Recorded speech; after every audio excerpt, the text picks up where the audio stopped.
اور اسی بنا پر قرآن کا طریق دعوت مختلف نظر آتا ہے۔ تمام مکی صورتوں کے مخاطب کفار مکہ تھے، اس لیے ان میں بت پرستی کی مذمت، توحید کی ترغیب،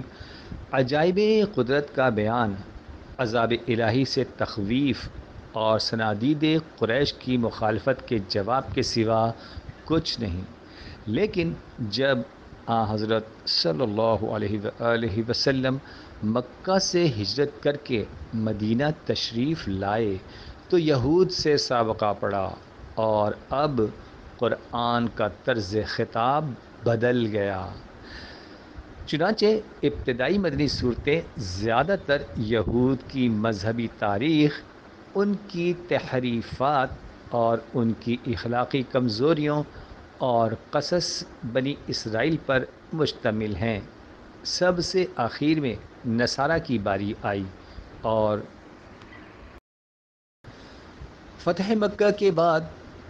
قبائل عرب کے وفود کے سلسلے میں نجران کے عیسائیوں کا وفد آیا۔ اسی زمانے میں سورہ آل عمران نازل ہوئی، جس میں نصارہ کا ذکر ہے۔ مجوس عرب میں بہت کم تھے، بحرین اور یمن میں خال خال پائے جاتے تھے۔ وہ بھی ایرانی النسل تھے، خالص عرب نہ تھے، اس لیے قرآن مجید نے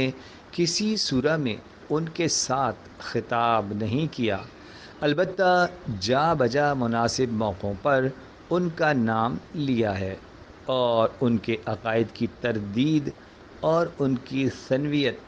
یعنی دو خداؤں کی پرستش کے بجائے توحید کی دعوت دی ہے۔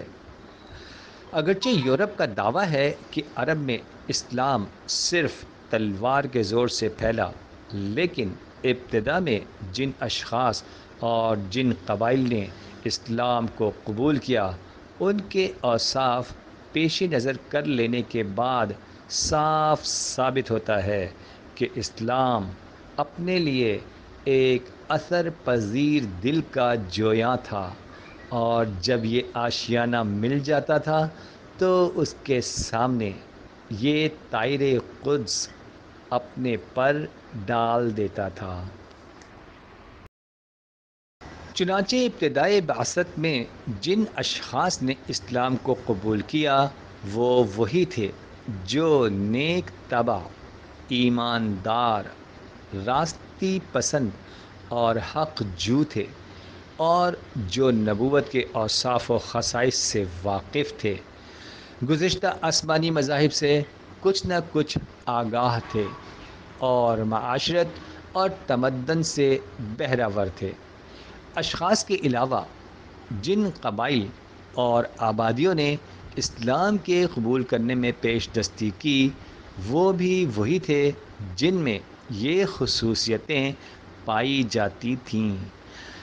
عرب کے دو مختلف حصوں جنوبی و شمالی میں سب سے زیادہ اسلام کو کامیابی عرب کے جنوبی حصہ یعنی یمن، عمان، بحرین اور یمامہ میں ہوئی، اور شمالی حصے میں سے مدینہ منورہ اور اس کے اطراف میں ہوئی۔